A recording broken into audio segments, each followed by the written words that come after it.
warahmatullahi wabarakatuh. Innal hamdalillah wassalatu wassalamu ala Rasulillah wa ala alihi wa sahbihi wa man tabi'ahum bi ihsan ila yaumil qiyamah. Bapak dan Ibu yang semoga Allah rahmati, ikhwan dan akhwat yang semoga Allah berkahi. Alhamdulillah, kita senantiasa bersyukur kepada Allah atas segala kenikmatan dan kebaikan yang Allah tetapkan kepada kita selaku makhluknya, yang pada hakikatnya di hadapan Allah kita ini adalah telanjang, dan hakikatnya kita adalah lapar, dan hakikatnya kita tersesat. Tetapi dengan sempurnanya Allah menjadi Rabb yang kita sembah dan kita serahkan cinta kita kepadanya.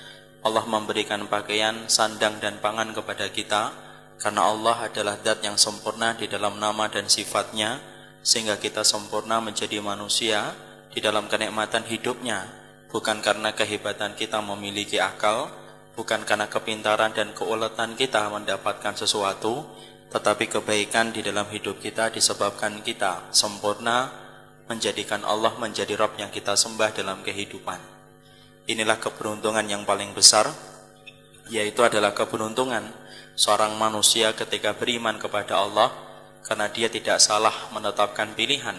Orang yang beriman kepada Allah, dia bersandar kepada zat yang maha kuat, zat yang maha perkasa, zat yang sempurna di dalam rahmannya, dan zat yang sempurna di dalam rahimnya. Makanya inilah yang menjadikan kita bersyukur setiap waktunya dalam setiap inci kehidupan kita, karena besarnya kenikmatan yang Allah telah berikan. Makanya Imam Ibnu Qayyim, beliau itu pernah ditanya, manakah yang lebih utama antara hati yang bersyukur dengan hati yang bersabar? Maka beliau menjawab, aku tidak mengetahui manakah yang lebih utama antara hati yang bersyukur ataukah hati yang bersabar.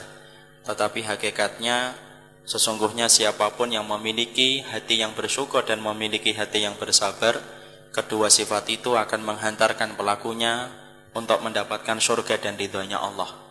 Inilah yang menjadikan kita senantiasa bersyukur setiap waktunya.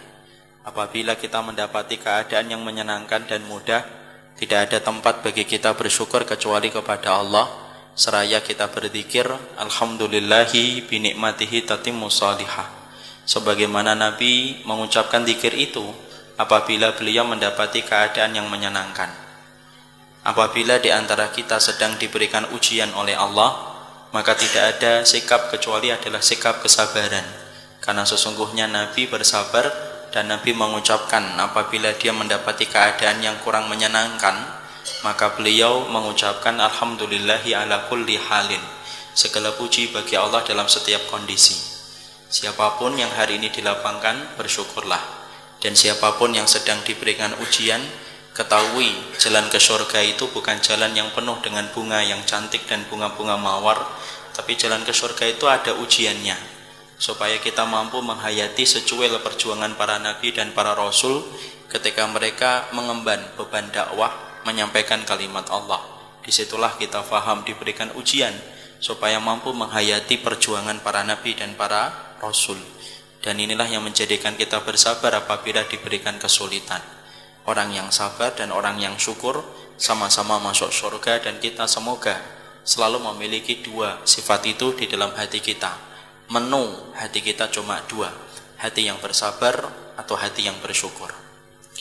Jemaah yang semoga Allah rahmati dan Allah berkahi, ada sebuah kisah nyata yang pernah terjadi kepada tetangga saya. Tentunya kaitan dalam cerita ini termasuk di dalamnya adalah anak sendiri dan keluarga kita, yaitu adalah ketika ada salah satu di antara jamaah yang pernah datang ke rumah, bahwasanya beliau menyampaikan tentang kondisi istrinya. Ketika kondisi istrinya mendapati dan menderita penyakit toksoplasma yang cukup banyak di dalam rahimnya, tingkatnya sampai ribuan, di mana apabila hasil itu didapatkan dari seorang wanita, kesulitan untuk memandung seorang bayi, dan apabila mengandung bayi risikonya sangat besar. Apabila dipaksakan dengan izin Allah maka bisa menjadi cacat dan lain sebagainya. Maka ketika kita memberikan kepada beliau nasihat, karena agama ini adalah agama nasihat, bukan berarti yang memberikan nasihat itu lebih baik, tetapi kita berusaha untuk saling memberikan nasihat kepada saudara kita. Setelah kita ngobrol cukup panjang, bagaimana saya menyampaikan kepada beliau tentang keutamaan yang Allah berikan kepada orang yang diuji supaya mereka bersabar, maka giliran beliau itu pulang. Ketika pulang, saya menyelipkan satu pertanyaan basa-basi sebelum beliau pulang. Apakah istri antum ini suka dengan kucing dan hewan-hewan unggas lainnya? Kemudian ternyata sang suami menjawab, "Enggak Ustaz, istri saya ini tidak suka kucing, dan beliau termasuk orang yang sangat bersih dalam kehidupan rumah tangga, di dalam kehidupan perabotnya dan rumahnya. Tetapi qadarallahu ma yasha, ada satu sebab yang tidak kita sadari, ternyata itu menjadi salah satu pemicu selain dari takdir Allah, menjadi pemicu tumbuhnya toksoplasma di dalam kehidupan rahim istri saya. Yaitu adalah beliau punya tetangganya ini punya hobi, yaitu adalah sering mengumpulkan kucing-kucing liar yang dibuang oleh pemiliknya. Mungkin liar, mungkin hilang.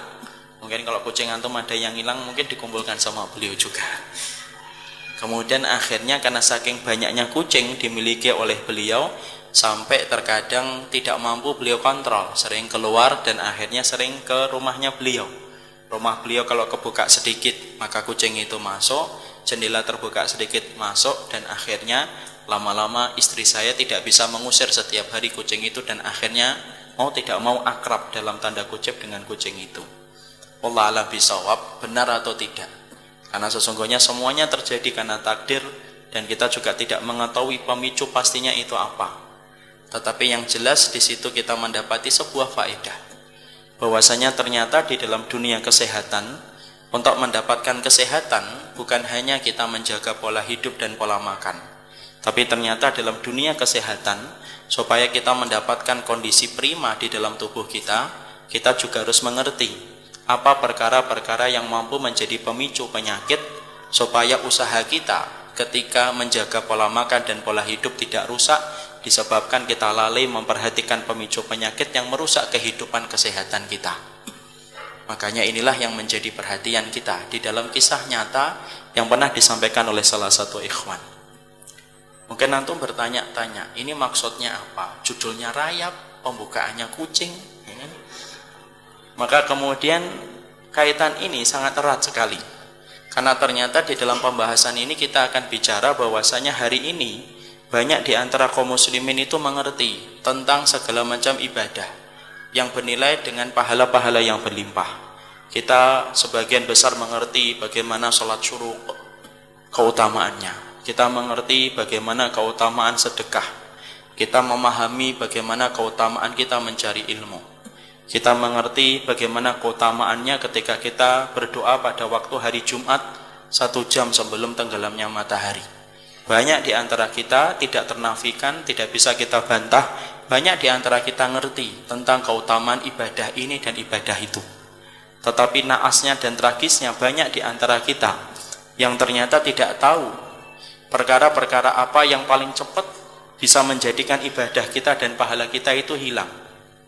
Karena banyak di antara kita tidak menyadari ada dosa-dosa yang bukan hanya membawa kehinaan kita di hadapan Allah, yang disebut dengan al-kabair, tapi ada dosa-dosa di mana dosa itu bersifat sebagaimana rayap yang mampu menghancurkan bangunan kita di dalam kita beramal, dan mampu menghilangkan pahala kita dalam waktu yang sekejap ketika kita tidak tahu perkara apa saja yang bisa menghilangkan pahala kebaikan kita.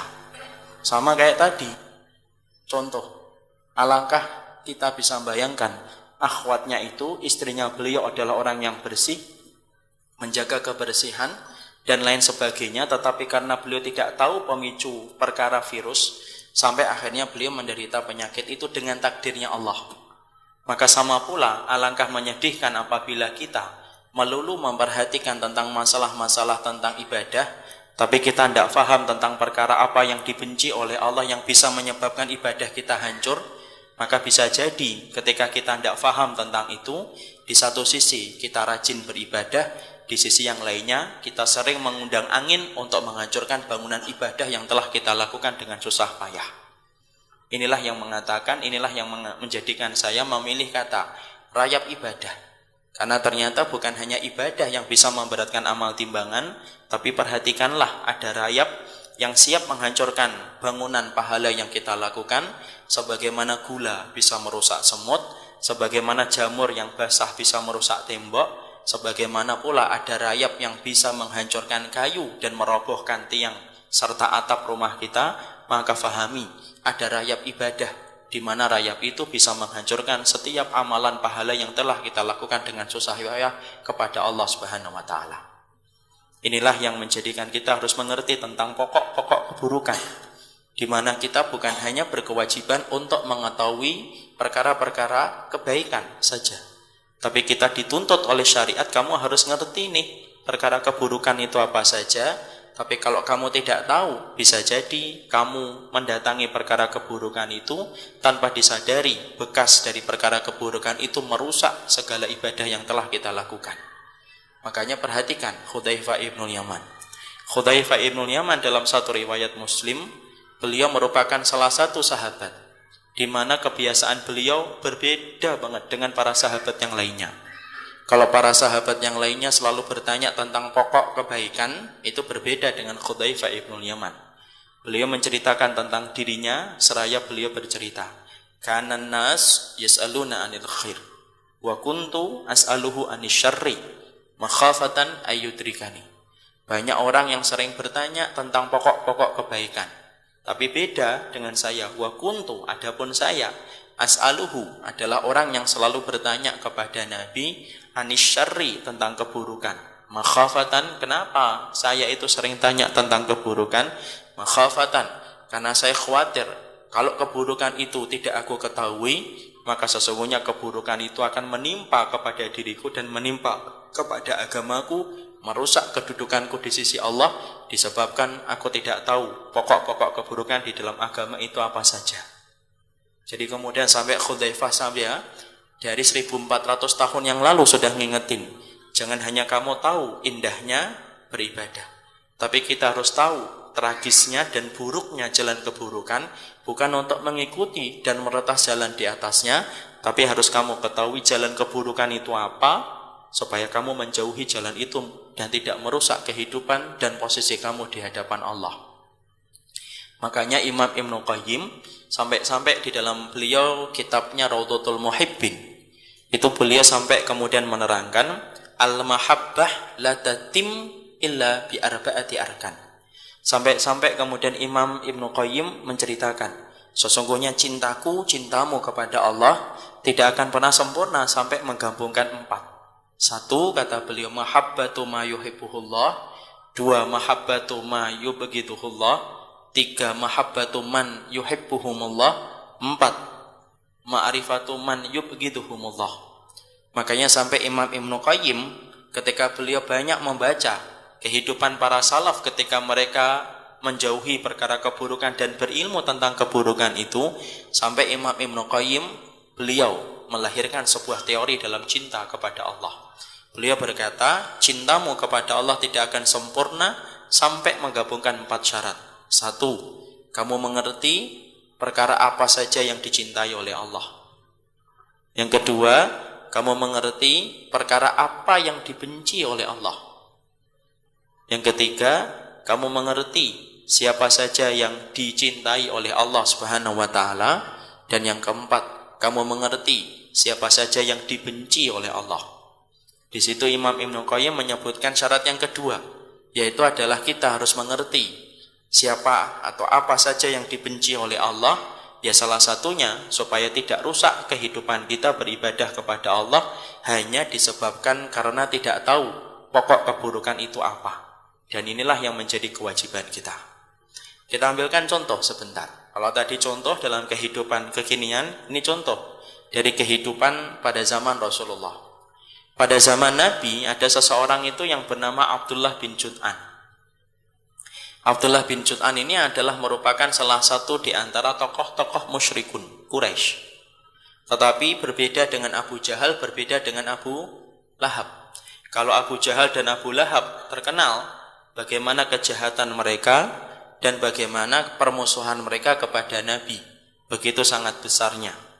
Tapi berbeda dengan seseorang yang bernama Abdullah bin Jud'an, seseorang yang masih musyrik, tetapi dia adalah orang yang baik. Dia melakukan banyak amalan sunnah walaupun dia tidak masuk Islam. Bahkan dikatakan oleh Ibunda Aisyah, kalau kamu mengerti tentang Abdullah bin Jud'an, setidaknya ada 3 kriteria istimewa dalam Abdullah bin Jud'an. 1, yukrid dhaif. Dia itu selalu memuliakan tamu. Bahkan dalam satu riwayat yang disebutkan, sampai Abdullah bin Jud'an itu punya 1 piring gede, paling bagus. Piring itu tidak boleh dipakai oleh anggota keluarganya. Tetapi piring itu hanya boleh dipakai oleh tamu yang datang ke rumahnya untuk dia hormati sampai dia tidak mau memberikan perabot sisa untuk para tamu yang datang ke rumahnya. Masya Allah. Kita yang sudah tahu sunnah aja tidak ngendah kayak gini. Ini masih musyrik. Kemudian yasilur rahim, menyambung tali silaturahmi. Yafukul ani, dan dia suka membantu. Tapi kemudian satu perkara yang dia lakukan, di mana perkara itu tidak mampu sembuh dari hidupnya. Dia tetap beribadah kepada Lata dan Uzza dan selalu menolak apa yang disampaikan Nabi, walaupun dia tidak pernah memusuhi Nabi dan para sahabat. Bahkan dalam beberapa catatan sampai diterangkan para sahabat kalau membutuhkan pertolongan, di antara orang musyrik yang mereka datangi itu adalah Abdullah bin Jud'an. Makanya ketika meninggal dunia, maka kemudian salah satu orang yang kemudian ingin tahu bagaimana kedudukan Abdullah bin Jud'an itu siapa? Ibunda Aisyah. Ibunda Aisyah kemudian menyampaikan kepada Nabi, ya Rasulullah, Abdullah bin Jud'an telah meninggal dunia. Suka menyambung tali silaturahmi, suka membantu orang yang membutuhkan, dan suka memuliakan tamu. Artinya orangnya baik banget ya Rasulullah. Cuma 1, dia masih musyrik. Bagaimana tempatnya ya Rasulullah nanti di akhirat? Maka Nabi kemudian menjawab singkat, kana finnar. Sesungguhnya Abdullah bin Jud'an itu berada di dalam neraka. Singkat, padat, tapi itulah akidah. Disitulah kita mengetahui kenapa Abdullah bin Jud'an, semua kebaikannya yang harusnya menjadikan Abdullah bin Jud'an itu selamat dalam kehidupan di akhirat, tapi justru dia tidak selamat dalam kehidupan akhirat karena dia melakukan 1 perkara yang merusak semua ibadah yang dia lakukan, yaitu adalah kesyirikan yang dia lakukan, menjadikan Allah tidak membutuhkan sama sekali ibadah yang dia lakukan ketika ibadah itu tercampur dengan perkara yang paling Allah benci, syiriknya dia kepada Allah di dalam doa, menjadikan Allah tidak punya hajat untuk menerima setiap amal yang dikerjakan oleh Abdullah bin Jud'an. Cerita itu sama persis dengan Abu Thalib. Kita sepakat ya ikhwan, Abu Thalib adalah orang yang baik. Orang yang berhasil menjadikan Nabi meneteskan air mata. Orang yang selalu bersama Nabi, bahkan ketika Nabi diboikot, maka Abu Thalib pun termasuk orang yang bersama-sama diboikot. Orang yang selalu menjadikan dadanya menjadi perisai hidup. Jadi kalau kantum pengen tahu siapa sahabat yang menjadikan dadanya perisai hidup, itu sahabat Sa'ad bin Abi Waqqas. Tapi siapa orang musyrik yang menjadikan dadanya itu menjadi perisai hidup bagi Nabi? Itu Abu Thalib. Makanya Abu Thalib keberadaannya yang sampai menjadikan orang-orang Quraisy musyrikun tidak mampu membunuh Nabi karena dia masih ada. Tapi tahukah kita, ketika semua kebaikan dilakukan, sampai Nabi pun tidak mengingkari sedikit pun kebaikan yang dilakukan oleh Abu Thalib. Dan Nabi orang yang paling tahu tentang keadaan manusia di atas muka bumi, yang tahu itu siapa? Rasul. Makanya kemudian ternyata ketika meninggal dunia, perhatikan, Rasulullah sempat menangis, bahkan akhirnya Rasulullah itu mendapatkan syafaat yang paling besar, di mana syafaatnya salah satunya akan diberikan kepada Abu Thalib. Dan perhatikan perkataan Nabi ketika mengingatkan tentang pamannya Abu Thalib, la'alahu tanfa'uhu syafaati yaumal qiyamati ayuj'alu fi dhahdahim minan nari yablughu ka'baihi yaghla minhu ummati maghihi. Jadi kemudian sampai Nabi kemudian beliau itu bersabda, semoga syafaatku nanti bermanfaat untuk pamanku Abu Thalib. Dia diletakkan di neraka yang paling ringan. Di atasnya neraka, asapnya menyentuh kepada mata kakinya, tapi ketika asap itu menyentuh kepada mata kakinya, mendidih isi otaknya Abu Thalib. Dan itu pun sudah merupakan azab yang paling ringan disebabkan ia mendapatkan syafaat dari Nabi Shallallahu Alaihi Wasallam. Lihat kebaikan beliau ketika lapar, kebaikan beliau ketika menjadi perisai hidupnya Nabi, kebaikan beliau ketika beliau itu merawat Nabi, padahal Abu Thalib itu orang miskin, tidak punya apa-apa. kebaikan Abu Thalib ketika beliau dimusuhi. Karena antum harus paham, Abu Thalib mengalami perubahan total ketika akhirnya melindungi Rasulullah setelah Nabi mengikrarkan dirinya menjadi seorang Nabi dan Rasul. Saat itulah babak baru kehidupan Abu Thalib itu menjadi berat, sulit. Semua kebaikan itu tidak ada harganya di sisi Allah. Cuma satu, syirik dalam masalah doa yang menjadikan Abu Thalib tidak mau memurnikan ibadahnya kepada Allah di dalam doa. Maka kesyirikan ketika hatinya bercabang kepada Allah dan kepada Lata dan Uzza ketika dia berdoa sudah cukup bagi Allah menutup pintu surga, membuka neraka, menempatkan ia di dalam neraka hanya karena satu dosa yang dia lakukan ketika dia tidak mau bertobat darinya, dosa syirik yang tidak diampuni oleh Allah sampai meninggal dunia. Nah, disinilah kita harus paham, ternyata mengetahui keburukan itu penting banget. Ya, karena kalau kita ingin sehat, ya harus tahu pemicunya penyakit. Kalau ingin sehat, tidak tahu pemicunya penyakit, ya akhirnya rajin olahraga, pagi lari terus. Tapi habis itu makan soto Betawi ditambah gorengan 6, tidak ada manfaatnya. Ya, kemudian sore latihan terus, tapi kemudian makan sate, kemudian makan ikan bakar, senangnya yang dibakar-bakar. Padahal kita tahu salah satu di antara pemicu penyakit kanker dengan takdir Allah, salah satunya adalah apabila makanan kita sering bersentuhan dengan areng-areng setiap waktunya dan keseringan, itu lebih membuka kesempatan kita punya penyakit kanker. Bukan kanker anak muda loh ya, kanker yang betul-betul kanker penyakit. Jadi disitulah kita paham, tidak ada gunanya lari, tidak ada gunanya kita fitness, tidak ada gunanya kita diet, kalau ternyata kamu aja tidak bisa bedain mana gorengan dan mana makanan yang sehat, mana makanan yang bisa memicu penyakit dan mana makanan yang meminimalisir kita untuk mendapatkan penyakit. Itulah yang menjadikan kita akhirnya dalam kesempatan kali ini kita bahas dosa yang kita sebut dengan rayap, di mana rayap itu bisa menghilangkan ibadah kita. Karena ana dan antum bukan hanya diperintahkan untuk mengetahui pokok kebaikan, tapi ana dan antum diperintahkan dalam sunnah, ana dan antum harus paham apa itu perkara yang bisa merusak ibadah. Maka kita akan kemudian kaji satu persatu di antara amal-amal yang bisa merusak amal ibadah. Tapi sebelum kita membahas itu secara khusus, kita harus paham dosa itu ternyata dosa itu ada banyak ragamnya. Ada dosa besar, ada dosa kecil. Ini kalau kita kembalikan kepada apa yang disampaikan oleh Imam Al-Dhahabi. Ada dosa besar, ada pula dosa kecil. Apa sih bedanya untuk kita membedakan antara dosa itu kecil ataukah dosa itu besar? Imam Al-Dhahabi menerangkan bedanya apabila ada satu dosa disertai dengan kata-kata laknat, maka itu adalah dosa besar. Itu adalah dosa besar. Apabila dosa itu kemudian disertai dengan kata-kata laknat, maka itu menjadi dosa besar. Contoh, antum melamar pekerjaan. Di dalam lamaran pekerjaan antum, lalu kemudian antum kemudian meriswah, kemudian menyogok orang. Maka kemudian antum mendapatkan pekerjaan itu. Maka pekerjaan itu menjadi pekerjaan yang syubhat dan antum ketika memberikan riswah, sogokan itu adalah dosa besar. Kenapa Ustadz berani mengatakan bahwasanya itu adalah dosa besar?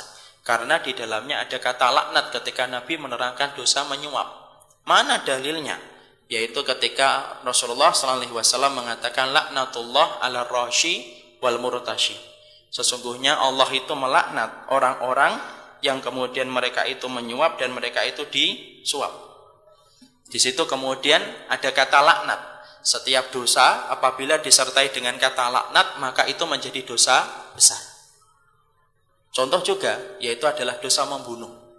Dosa membunuh itu disertai dengan kata laknat, maka itu kemudian artinya menjadi dosa besar. Makanya hati-hati dengan darahnya kaum muslimin, jangan gampang mengkafirkan dan akhirnya menyebabkan gampang kita untuk membunuh.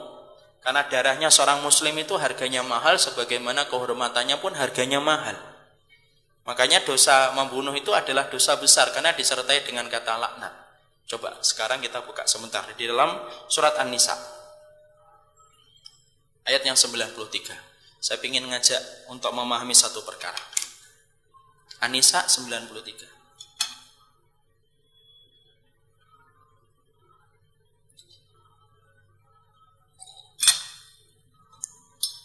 Tidak ada yang nanya surat keberapa kan? Surat keempat.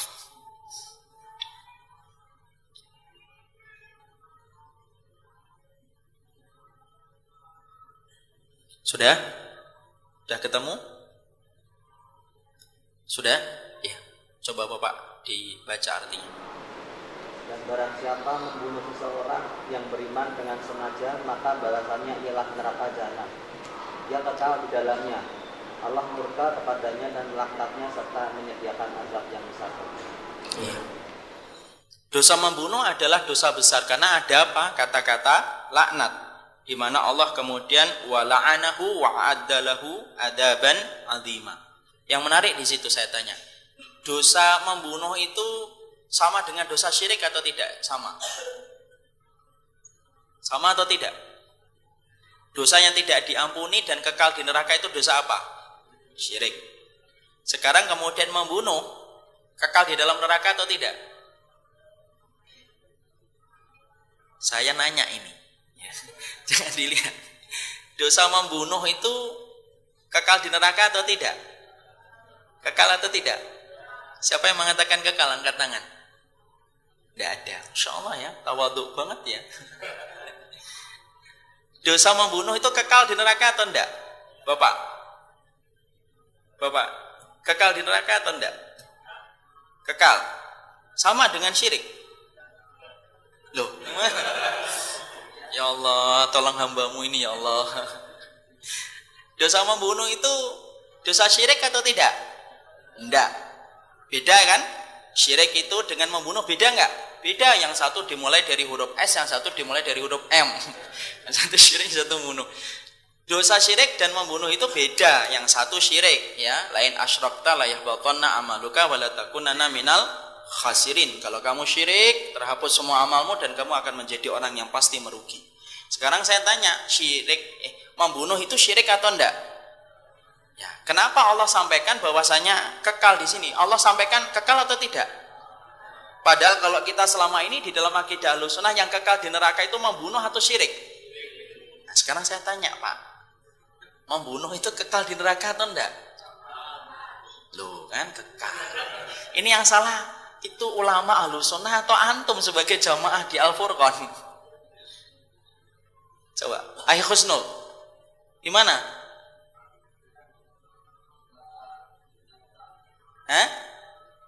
Tidak kekal. Ini Allah mengatakan khalidan fiha. Allah mengatakan kekal atau tidak kekal? Siapa yang bisa jawab, saya kasih hadiah. Buku 40 karakteristik mereka yang dicintai oleh Allah, masih ada plastiknya. Kalau saya tidak lupa. Gimana menjelaskan? Ya Pak. Tidak kekal karena masih dikisos. Tidak, bukan. Masya Allah ya. Berarti pas kajian Al-Kabair mungkin menghadiri muqaddimahnya. Ya. Jadi di sini pendapatnya adalah para ulama mengatakan sifat ta'bid, sifat kekal yang disebutkan oleh Allah di dalam Al-Quran itu ada dua. Ta'bid alal mu'aqqad wa ta'bid alal abad.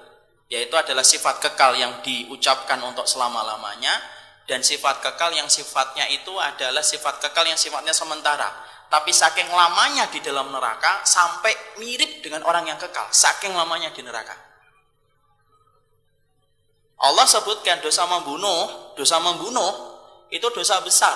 Tapi yang mana dia tidak mengekalkan seseorang di dalam neraka. Tapi kenapa Allah menyampaikan di dalam surat An-Nisa khalidan fiha, kekal di dalamnya itu karena saking lamanya mereka di dalam neraka, saking lamanya hampir mirip dengan orang yang kekal. Itu menunjukkan apa? Mengalirkan darah seorang muslim itu harganya enggak remeh. Bukan harga yang murah. Ya kan? Makanya antum harus paham, Masya Allah dosanya besar. Orang kafir yang membunuh orang mukmin itu Masya Allah dosanya besar. Orang-orang yang kemudian sampai gampang mengkafirkan, akhirnya gampang membunuh, dosanya besar banget di sisi Allah itu. Ya, di situ kemudian kita bayangkan, ikhwan, saya melihat Masya Allah banyak orang-orang yang kemudian terdolimi yang semacam itu. Dan harga darah kaum muslimin itu sekarang murah banget. Padahal di sisi Allah sangatlah mahal. Ya, jadi antum harus paham. Kalau Allah menyebutkan kata khalidan fiha, khalidan itu ada dua. Selama-lamanya artinya betul-betul selama-lamanya, ada selama-lamanya yang sifatnya adalah sementara. Tapi saking lamanya, dia tuh seakan-akan diserupakan dengan orang yang kekal. Dan itu salah satunya dosa membunuh. Jadi antum harus paham, ada dosa besar, ada dosa kecil. Menurut apa yang disampaikan oleh Imam Adz-Dzahabi, itulah perbedaannya antara dosa kecil dengan dosa besar. Ada dosa yang namanya ahmulikat, yang merusak. Ya. Dan di mana yang kemudian dinamakan dengan ahmulikat itu apa? Dosa-dosa yang sifatnya bisa merusak amalan ibadah kita. Dan kita tidak membahas al-kabair. Karena kemudian al-kabair itu mungkin antum akan pelajari bersama dengan kajian kitab al-kabair, yaitu galaksi dosa-dosa besar. Dan antum harus paham ini. Karena apa? Karena banyak di antara kita karena tidak ngerti galaksi dosa besar, akhirnya apa? Pengertian dosa besar itu hanyalah mencuri, membunuh, berzina, minum khamr, tak. Padahal dosa besar itu sangatlah banyak. Ragamnya lebih dari 50. Dan kita harus mengerti dosa-dosa besar itu apa. Supaya kita jangan sampai meremehkan satu dosa yang kita anggap biasa, tapi justru dosa itu bisa menyebabkan seseorang itu masuk neraka sampai 70 musim gara-gara dosa yang dia pandang itu biasa, tetapi di sisi Allah itu berat. Makanya sampai Nabi menerangkan, wa innal abda la yaqulu bil kalimah ma yara fiha ba'san illa abadahu Allahu minha sab'ina kharifah. Sampai Nabi menerangkan, ada loh orang yang ngomong satu ucapan, tapi ucapan ini termasuk dosa yang besar banget. Walaupun yang mengucapkan itu adalah dengan kata-kata yang ringan, dalam kondisi yang santai, dia menganggap apa yang dia ucapkan itu ucapan yang biasa, tapi ternyata dengan ucapan itu Allah menenggelamkan ia ke dalam neraka sejarak 70 musim, gara-gara satu ucapan kata yang dia ucapkan ketika itu berada di sisi Allah. Makanya kalau saya ditanya, Ustaz, kitab masalah dosa yang wajib saya habiskan, kajiannya itu apa? Al-Kabair. Habiskan itu. Dan kemudian harus paham supaya kita ngerti. Kita tidak membahas tentang dosa-dosa besar yang disebut dengan Al-Kabair, yang disertai dengan kata laknat ketika Nabi menyebutkan dosa itu. Tapi kita akan membahas tentang Al-Muhlikat, yaitu adalah dosa-dosa yang sifatnya merusak. Ya, di mana rusaknya dosa itu bisa merusak amal ibadah kita. Dan inilah yang akan menjadi perhatian kita dalam kajian kita kesempatan hari ini. Para ulama lalu kemudian menyebutkan, saya ambilkan dari salah satu tulisannya dari seorang ulama besar, Syekh Shalih Al-Munajjid, hafizahullah ta'ala. Beliau mempunyai banyak kitab, salah satunya Silsilatu A'malil Qulub, ya, silsilah amalan hati. Dan itu termasuk karya monumental yang dimiliki oleh beliau. Al-Khusyuk fi Salat salah satu juga kitabnya beliau. Beliau kemudian menyusun kepada kita tentang dosa-dosa yang sifatnya merusak. Dan itu ada banyak. Dan kita mulai satu poin supaya kita mengerti. Yang pertama yang beliau sebutkan adalah, ya, di antara dosa besar yang kemudian ternyata akan membawa kerusakan amal ibadah kita, yaitu adalah al-ibadatu yuqsadu fiha ad-dunya. Yang pertama yang disampaikan oleh beliau termasuk dosa yang lembut, di mana letaknya itu di dalam hati, tapi bisa menyebabkan rusaknya ibadah kita, yaitu adalah ketika beliau menerangkan satu dosa, yaitu adalah orang yang berniat ibadah, tapi niatan ibadah yang dia miliki hanya bercita-cita untuk dunia saja. Yang pertama. Jadi kemudian dosa yang pertama yang kemudian bisa menjadi rayap dalam kehidupan, yaitu adalah orang yang niat ketika dia beribadah, yang mana ibadah yang dia lakukan itu harusnya untuk mendapatkan keridhaan Allah dalam kehidupan kelak nanti di akhiratnya, tapi ma'al asaf, tapi sungguh kasihan.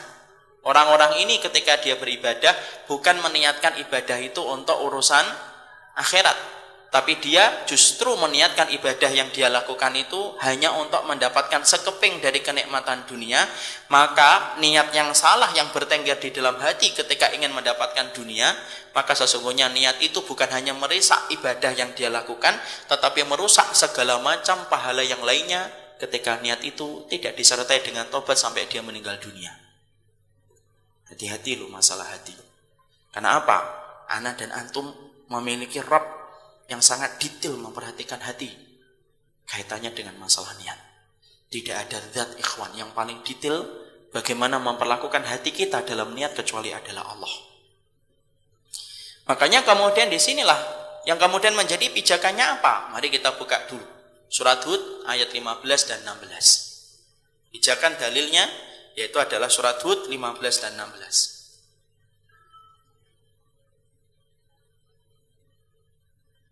Surat yang ke-11. Ayat 15 dan 16.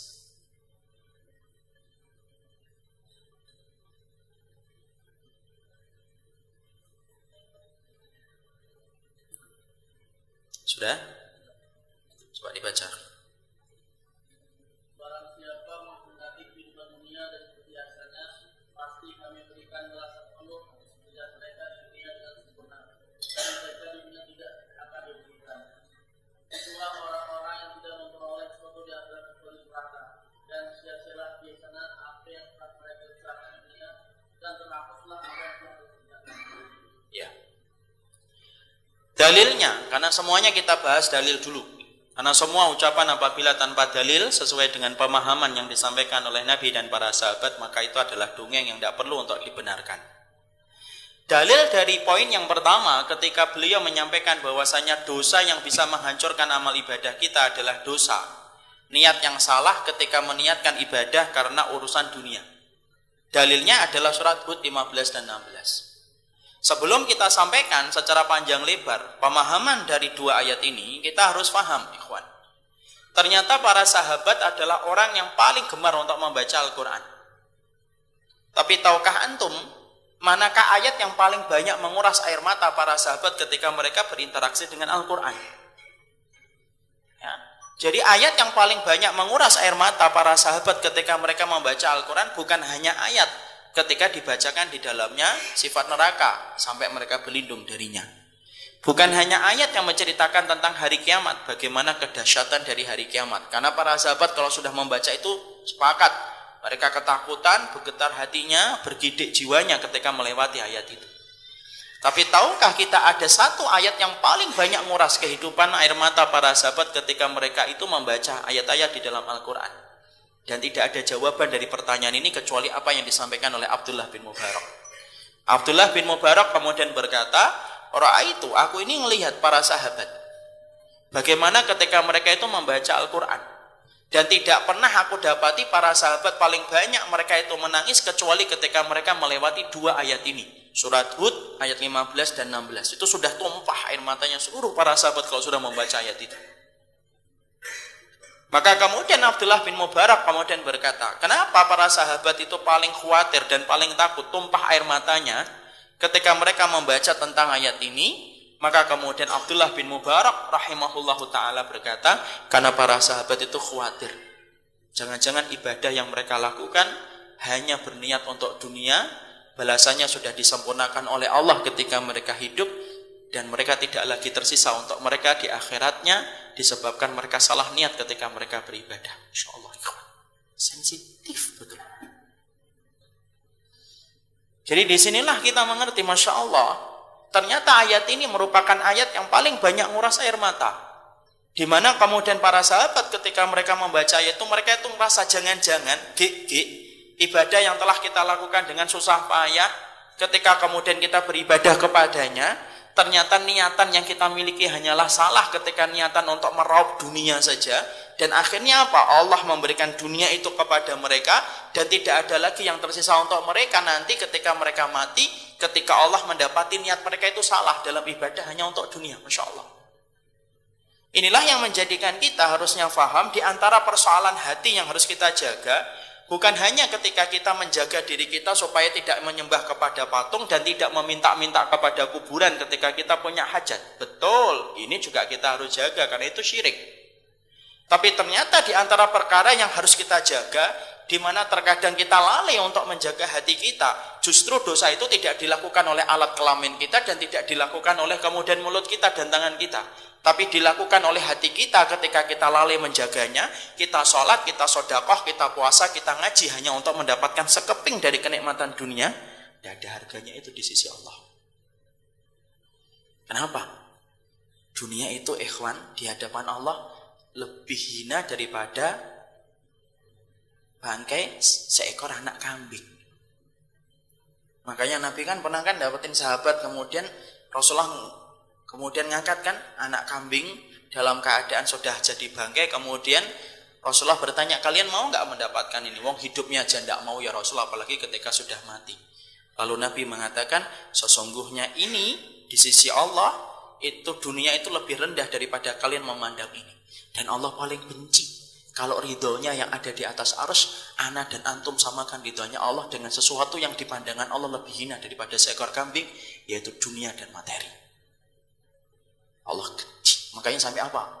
Nuwaffi ilaihim a'malahum fiha wa hum la yubkhasun ulaika alladzi laysa lahum fil akhirati illa an-nar wa habita ma sana'u fiha wa batilum ma kanu ya'malun. Saking Allah bencinya ikhwan, sampai Allah kemudian mengingatkan kerasnya adab bagi orang yang semacam itu, sampai Allah katakan orang itu semacam itu kelak pada waktu di neraka, pada waktu di akhirat tidak mendapatkan apapun kecuali neraka, sia-sia apa yang mereka lakukan, batal atas apa yang mereka usahakan, karena Allah itu paling benci.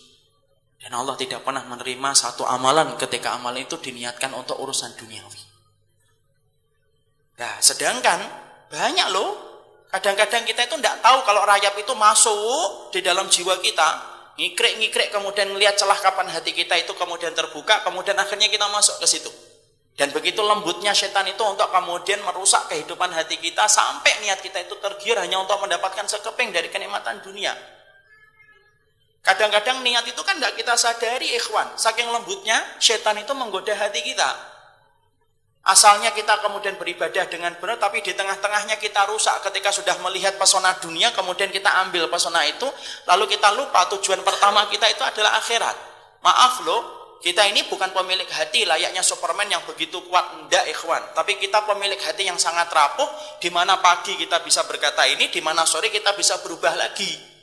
Dan tidak ada perkara yang paling menipu hati kita kecuali apa? Pesona dunia itu yang paling menipu dalam kehidupan kita. Makanya sampai-sampai Masya Allah, banyak orang yang hari ini tidak sadar beribadah itu yang niatannya hanya untuk membangun kehidupan dunia. Sholat, tapi niatannya apa? Supaya kemudian warungnya laris. Kemudian ketika perusahaan mau ambruk, ngobrol. Mbok ngundang anak yatim. Sapu-sapu itu kemudian kepalanya, kasih kemudian amplop, kemudian kasih mereka itu nasi, nanti biasanya sukses lagi. Akhirnya kemudian mengundang anak yatim yang harusnya menjadi motivasi kita untuk mendekatkan kita dengan Nabi, karena Rasulullah mengatakan ana wa kafilul yatimi hakada. Niatannya bukan dekat dengan Nabi, tapi niatannya apa? Supaya proyek dan perusahaan yang kita miliki yang asalnya mau ambruk terbangun kembali ketika kemudian kita melihara anak yatim.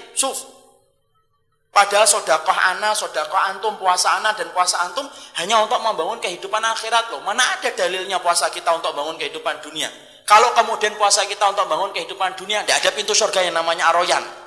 Padahal pintu surga itu namanya Ar-Rayyan. Untuk siapa? Orang yang gemar berpuasa. Sampai kemudian pintu surganya namanya Ar-Rayyan untuk manggil antum dan ana apabila antum dan ana adalah orang yang suka untuk berpuasa. Kalau sholat tahajud kita hanya untuk membangun rumah, maaf loh, tidak ada pintu yang namanya pintu surga itu namanya sholat. Di mana kemudian ada salah satu pintu yang bernama pintu sholat, di mana manggil-manggil kepada ana dan antum apabila kita ini rajin untuk melaksanakan sholat. Tapi Masya Allah kan, karena banyak orang tidak ngerti tentang hakikat keburukan, dia hanya paham tentang ibadah, maka kemudian akhirnya apa? Lahirlah orang-orang yang mereka beribadah bukan untuk membangun kehidupan akhiratnya supaya dia mendapatkan kebaikan, enggak, tapi mendapatkan kebaikan dalam kehidupan dunia. Tapi ya betul itu Ustaz, ya betul, dikasih sama Allah memang. Bukan berarti orang yang meniatkan dunia ketika beribadah nggak dapat, enggak, kata siapa? Allah yang jamin dapat. Mana dalilnya? Tadi mangkana yuridul hayatad dunya wa zinatan nuwaffi ilaihim a'malahum. Lihat, nuwaffi ilaihim a'malahum wa hum fiha la yubkhasun. Allah menyampaikan kami kasih kepadanya wa hum la yubkhasun, dan tidak dikurangi oleh Allah itu. Ternyata benar kok. Habis saya kemudian ngusap anak yatim juga akhirnya proyeknya gede. Ya memang Allah kasih. Saya benar kok. Kemudian ternyata ketika saya itu puasa ternyata proyek suami saya juga lancar. Memang Allah kasih. La yubkhasun, tidak dikurangi oleh Allah. Tapi nanti di akhiratnya ketika ditimbang oleh Allah dia bingung. Loh, salat saya mana ya Allah? Bisa jadi Allah akan mengatakan, loh salat kamu kan untuk proyek. Sudah dikasih proyeknya, selesai. Bisa jadi ada orang yang kemudian minta, "Loh ya Allah, saya itu puasa Senin Kamis. Kok puasa Senin Kamis tidak ada?" Loh, puasa Senin Kamis itu karena anakmu kan lagi ujian. Ya kemudian kamu puasa supaya anak kamu lancar ujiannya. Saya pernah Pak mendapati ini. Ada ibu-ibu, ya semoga Allah merahmati beliau dan merahmati kita. Kita sampaikan bukan untuk apa-apa, hanya terambil pelajaran. Ada ibu-ibu itu yang pernah minta kajian sama anak, "Ustaz kajian ya. Tapi 3 hari. 1 hari aja belum tentu saya bisa ngasih Bu," saya bilang. "Ya apa-apa, pokoknya kalau bisa 3 hari Ustaz." Dan itu jam 9 sampai jam 11. Saya akhirnya tertarik ngobrol. Saya kemudian tanya, "Kenapa harus 3 hari Ibu?" "Iya Ustaz, karena anak kita lagi ujian dari Senin sampai Rebo." Jadi kita ngaji pagi, kita datang 7:30. Ada kajian ibu-ibu Ustaz. Ada perkumpulan orang tua murid, di mana kita sepakat, kita kemudian dampingi anak-anak kita ketika mereka ujian, kita dampingi. Kita ngaji Quran dari 7:30 sampai jam 9, setelah itu kita kajian. Saya mikir aja, Masya Allah, tidak boleh Ibu. Tidak boleh kayak gitu. Saya sampaikan dalilnya. Terus kemudian saya sempat berkata kepada beliau, kalau kemudian ujian anak Ibu ditentukan dengan Ibu ngaji, kasihan banget itu. Kalau kemudian teman-temannya itu non-muslim, itu tidak bisa jawab. Kenapa? Ibunya tidak ngaji kok. Ibunya tidak baca Quran kok. Tapi ternyata masih banyak nggak non-muslim yang bisa jawab persoalan itu, masih jawab soal. Masih banyak. Kenapa? Karena anak kita mampu jawab itu bukan karena antum dan saya ngaji Quran ketika mereka ujian. Ya kalau mereka belajar mereka jawab, kalau mereka tidak belajar ini bisa jawab. Tapi di situ kita mendapati apa? Masya Allah. Ternyata banyak di antara kita yang masih punya niatan dalam kehidupan dunia kita, dalam kehidupan amal ibadah kita. Ternyata kita hanya meniatkan untuk urusan dunia, dan itu termasuk di antara perkara rayap. Bahkan kemudian sampai diterangkan oleh Allah tadi di dalam surat yang ke-15, surat Hud, itu yang akan menjadikan seseorang itu mendapatkan neraka. Masya Allah, hati-hati terhadap hati kita. Masalah niat itu penting banget Pak. Makanya sampai Imam Ibnu Rajab Al-Hambali itu berkata apa? Sunnah itu intinya 3. Yaitu hadis dari Aisyah, hadis dari Umar bin Khattab, dan hadis dari Nu'man bin Bashir. Itu saja intinya sunnah itu. Hadis Umar bin Khattab itu hadis apa Ustaz? Yang bapak-bapak hafalkan separuh itu loh. Innamal a'malu binniyat. Setelah itu melanjutin tidak bisa. Itu pokoknya hadis sepertiga di situ. Ngurusin tentang masalah niat. Itu intinya sunnah. Hadis yang kedua, hadis dari Aisyah. Hadis tentang apa itu? Man ahdasa fi amrina hadza ma laysa minhu fa huwa raddun. Barang siapa yang mendatangkan satu urusan yang tidak termasuk dari urusan kami maka tertolak. Hadis tentang ittiba kepada dalil. Ngikutin dalil, jangan ngikutin prasangka, jangan ngikutin kebanyakan orang. Intinya sunnah yang ketiga itu apa? Yaitu hadis Nu'man bin Bashir. Yaitu adalah perkara yang halal jelas, perkara yang haram itu jelas, perkara yang syubhat itu banyak. Itu menjaga makanan, harta. Intinya sunnah itu 3. Dan termasuk di antara intinya sunnah itu apa? Jaga niat itu. Jadi betul-betul akhirnya kita diwajibkan di dalam masalah sunnah. Kalau ada orang yang mengaku dirinya, menepuk dadanya bahwasanya saya sudah ngerti tentang sunnah insya Allah dan sudah paham tentang sunnah. Kalau dia tidak memperhatikan niatnya, berarti gagal.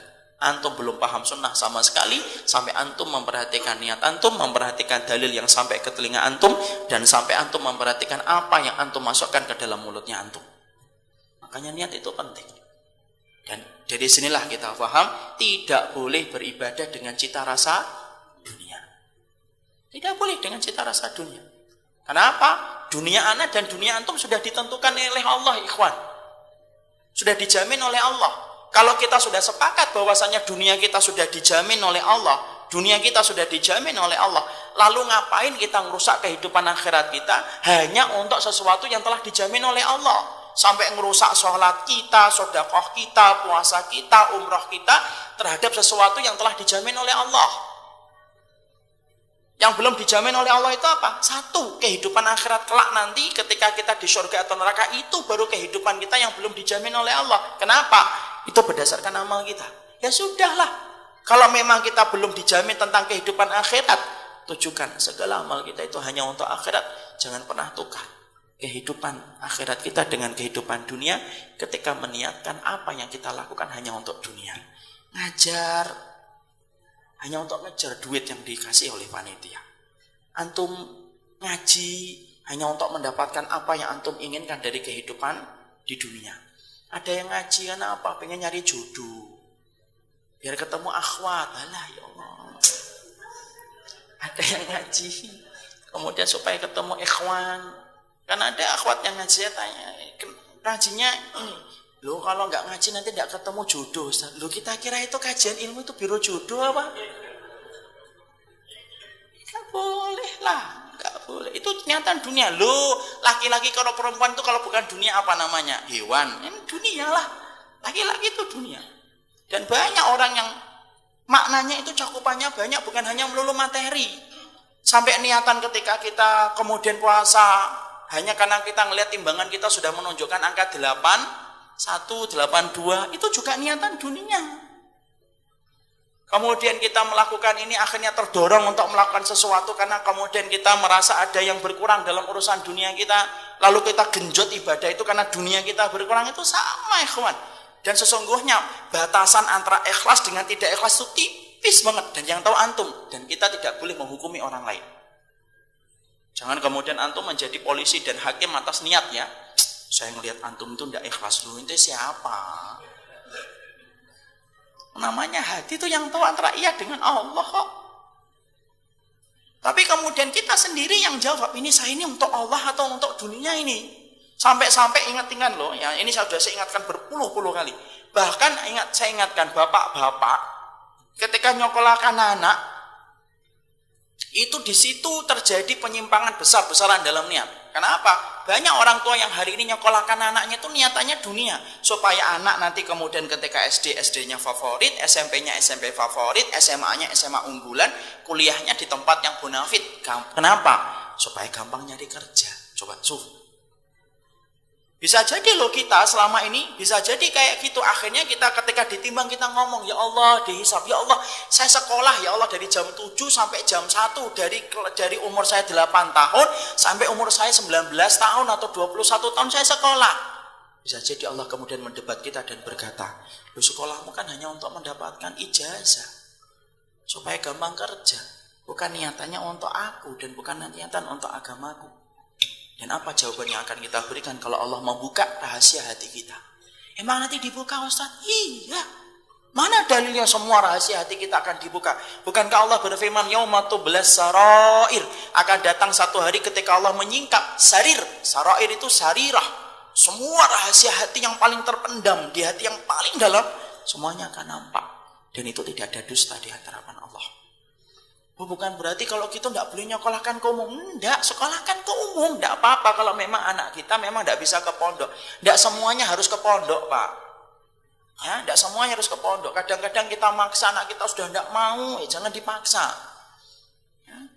Nanti anak kita kemudian marah-marah, bapak dulu aja nggak ke pondok, maksa saya ke pondok. Gitu. Ya usah dipaksa, tidak apa-apa sekolah umum. Tapi tanamkan kepada mereka, nak, kamu itu belajar, itu kemudian karena Allah. Kalaupun kamu belajar matematika, jadilah matematika yang bertauhid, faham sunnah. Ketika akidahmu dan sunnahmu itu manggil kamu untuk kontribusi, kamu datang, kamu berikan pengabdian kamu kepada Islam ketika ilmu yang kamu dapatkan itu diperlukan oleh Islam. Jadi dokter silahkan Pak, silahkan anak bapak misalkan 10 atau 12 dari istri 1 atau 2. Kemudian bapak niatkan ini jadi dokter, ini jadi ulama, yang ini jadi orang yang hafid Quran, silahkan, tidak apa-apa. Tapi katakan sama mereka yang sekolah umum itu, Masya Allah, kalau kamu jadi dokter, jadilah dokter yang betul-betul paham akidah. Kalau kaum muslimin terdolimi, kamu bantu mereka, kamu tinggalkan dunia kamu sementara, bantu mereka yang membutuhkan. Itu yang benar. Dan itu yang kita perlukan kan, Masya Allah, kan? Menjadi ahli tauhid dalam segala bidang. Menjadi arsitek yang kemudian paham tauhid kan, supaya masjid itu indah, nyaman tuh gimana, supaya kemudian orang yang paham tentang televisian, dia paham tentang akidah, enak ikhwan. Bukan berarti kemudian melarang anak kita untuk sekolah di tempat umum, tidak ada larangan untuk mempelajari itu. Cuma yang kita harus paham, tanamkan akidah supaya mereka tidak mandul dari agama Allah ketika tidak memberikan manfaat. Ya, mungkin antum paham ya tentang mandul itu dalam hadis riwayat Imam Ahmad. Rijaluhu thiqah ila syarhabil, dikeluarkan akhrajahu Imam Ahmad. Dalam satu riwayat Imam Ahmad, semua rijal dalam hadis ini thiqah. Yaitu kemudian ketika Nabi mengatakan ata'uduna manir rukub, kalian ngerti nggak siapa orang yang mandul itu? Kemudian para sahabat jawab, orang yang mandul itu alladzi la yuladun lahu, yang tidak punya anak ya Rasulullah. Rasulullah kemudian menjawab, la laisa dzalika ruku, bukan itu orang yang mandul. Orang yang mandul adalah man lahu auladun wa lam yuqaddim min auladihi syai'an fi sabilillah. Orang yang mandul itu adalah orang yang punya banyak anak, tapi walaupun anaknya banyak, tidak ada satupun dari anak yang dia miliki di mana anak itu memberikan manfaat untuk Islam. Maka orang tuanya jadi mandul. Jangan sampai loh Pak, anak kita sudah kita jejeli dengan dunia terus, akhirnya apa? Mandul. Tidak paham tentang urusan din, tidak paham tentang urusan dakwah, tidak ngerti urusan sunnah, tidak ngerti tentang urusan kaum muslimin. Berarti apa? Saat itu kita orang tuanya menjadi mandul di hadapan Allah, walaupun kita punya 1000, 15, 20 anak, tapi anak kita tidak bisa memberikan manfaat untuk Islam. Mandul kita. Gara-gara dunia kita fahamkan ke anak kita sampai tidak ngerti urusan akhirat. Ya. Kita itu harusnya untuk itu kayak para sahabat itu loh. Para sahabat itu Masya Allah, anak-anak mereka Pak, jadi wakafnya mereka di jalan Allah. Itu para sahabat. Makanya sampai kita mendapati Anas bin Malik dititipkan siapa? Ummu Sulaim. Dititipkan, diwakafkan oleh Nabi. Diwakafkan kepada Nabi. Ini namanya Rasulullah. Sampai hari ini Pak, maaf ya, kita mampu mencium bau wanginya sunnah. Salah satunya dari apa yang diriwayatkan oleh Anas bin Malik. Kenapa? Anas bin Malik termasuk salah satu di antara 7 sahabat yang paling banyak meriwayatkan hadis dari Nabi. Ada Abu Hurairah, Ibnu Umar, Ibnu Abbas, Nu'man bin Bashir, Abu Sa'id Al-Khudri, ada Aisyah, ada Anas bin Malik. Hari ini kita mencium bau wanginya sunnah, salah satunya dari hadis yang diriwayatkan dari Anas bin Malik. Ibunya Ummu Sulaim mandul? Enggak lah. Wong anaknya mengharumkan sunnah kok. Kita lihat kemudian saya Ummu Khansa mandul? Enggak ikhwan. Dia mewakafkan 4 anaknya untuk kemudian berjihad di jalan Allah. 4 anaknya meninggal di dalam peperangan. Mandul Ummu Khansa? Enggak mandul Ummu Khansa. Kenapa? Anaknya sudah bermanfaat di jalan Allah. Ibundanya Imam Bukhari mandul? Enggak ikhwan. Antum tahu Imam Bukhari? Imam Bukhari akhirnya menjadi ulama besar yang akhirnya menyusun kitab paling sahih setelah Al-Quran, yaitu adalah Sahih Bukhari. Tahu kita? Kecilnya itu buta. Siapa yang paling banyak mendoakan beliau supaya kembali matanya normal? Karena beliau inginkan anak ini menjadi ulama besar. Ibunya setiap waktu tumpah air matanya untuk mendoakan Bukhari kecil. Sampai Allah berikan karomah. Tiba-tiba beliau tidur, kemudian ketika dalam tidurnya melihat mimpi bahwasanya Bukhari telah dikembalikan penglihatannya. Bangun, dilihat Imam Bukhari sudah mampu melihat. Mandul ibunya Imam Bukhari? Tidak mandul. Kita lihat, yaitu ibunya Salahuddin Al-Ayyubi. Antum tahu ikhwan? Salahuddin Al-Ayyubi itu bapaknya Nuruddin Al-Ayyubi. Ternyata ibunya itu dari lahir dari seorang wanita yang betul-betul bercita-cita besar. Saya lupa nama ibunya. Beliau ini kemudian dilamar banyak sekali. Laki-laki selalu ditolak. Sampai ada salah satu ahli ilmi yang tahu tentang wanita solehah ini berkata, loh, kamu ini dilamar banyak sekali laki-laki, kenapa kamu tolak terus? Kenapa kamu tolak terus? Iya, karena mereka tidak bisa mewujudkan apa yang aku minta. Loh, apa sih yang kamu minta? Mahar? Enggak. Yang aku minta 1. Aku pingin punya seorang suami yang bercita-cita bagaimana menjadikan Baitul Maqdis dibebaskan oleh anakku nanti, insyaallah. Laki-laki mundur satu persatu, Pak. Makanya kalau ada akhwat banyak nolak ikhwan, nah itu mungkin salah satunya punya cita-cita yang sama. Ya. Jadi kemudian akhirnya apa? Ketemu dengan seseorang namanya Nuruddin Al-Ayyubi, di mana beliau punya cita-cita yang sama, yaitu ingin punya seorang wanita yang wanita itu ingin mendidik anak supaya membebaskan Baitul Maqdis. Saat itu Baitul Maqdis dikuasai oleh pasukan Salibis. Masya Allah ikhwan. Dari seorang rahim yang taat bertemu dengan air yang memiliki kesolihan. Air ini membasahi rahim yang taat. Lahirlah anak yang luar biasa, Salahuddin Al-Ayyubi, yang membebaskan Baitul Maqdis. Itu tidak mandul. Kenapa saya sampaikan kayak gini? Karena di antara penyimpangan niat, Pak, dalam poin yang pertama ini, di antara yang paling besar itu apa? Niat orang tua ketika nyekolahkan anak, bahwasanya niatnya itu adalah dunia, dan itu bisa merusak kehidupan akhirat anak kita. Emang tidak boleh Ustaz nyari ilmu untuk urusan dunia? Tidak boleh. Mana dalil secara spesifik? Ada. Rasulullah menyampaikan, "Man ta'allamal ilma yubtagha bihi wajhullah la yata'allamuhu illa liyusiba arada minad dunya lam yarih raihatal jannah." Makanya sampai Rasulullah sallallahu alaihi wasallam menyebutkan dalam hadis yang sahih, siapapun yang dia itu mencari ilmu, yang harusnya niat dia mencari ilmu adalah karena Allah, tapi dia mencari ilmu diniatkan karena sekeping dari kenikmatan dunia, Nabi berkata, "Lam, tidak akan pernah yarih," dia mencium baunya surga. Mencium aja ndak, ikhwan. Mencium aja ndak. Kenapa? Saking dalamnya Allah tenggelamkan mereka di neraka sampai mencium baunya neraka aja ndak. Saking bencinya Allah, ridhonya dia disamakan hanya karena sekeping dari dunia, di mana itu lebih rendah daripada seekor anak kambing yang telah menjadi bangkai. Ya. Jadi kemudian kita, mungkin ada yang bertanya, "Ustaz, kenapa kok sampai semacam itu ya Ustaz? Allah itu kemudian membenci orang yang beramal untuk dunia." Ya tadi penjelasan para salaf, karena dunia itu senilai seekor anak kambing yang bangkai, antum samakan ridhonya Allah di atas arasnya dan surganya Allah yang penuh dengan kenikmatan, lalu kita samakan dengan seekor anak kambing bangkai yang hina. Makanya Allah betul-betul marah sampai Allah itu hapuskan amal ibadah disebabkan kalau kita punya niatan yang semacam itu. Mungkin pertanyaannya, "Ustaz, gimana kalau dulunya kita pernah gitu? Sekolah dulu kita SD ngejar nem kita tinggi, supaya nem kita 4,1, 4,2, masuk SMP.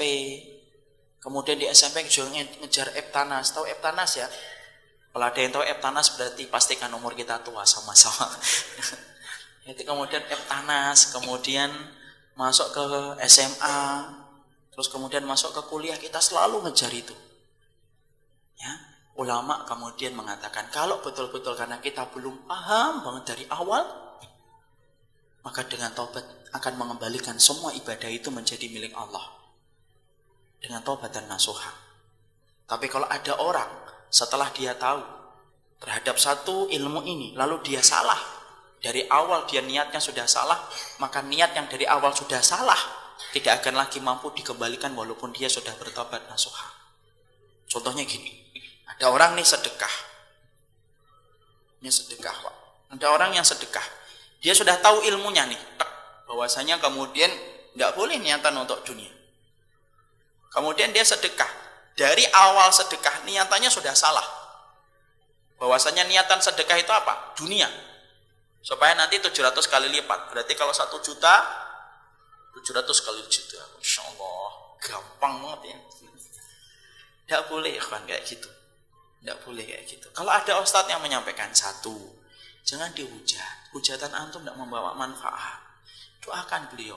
Yang kedua, kasih udzur. Mungkin beliau belum paham. Yang ketiga, mungkin ada yang menyampaikan dengan baik kepada beliau. Sunnah ini tidak perlu menghujat ikhwan. Ya.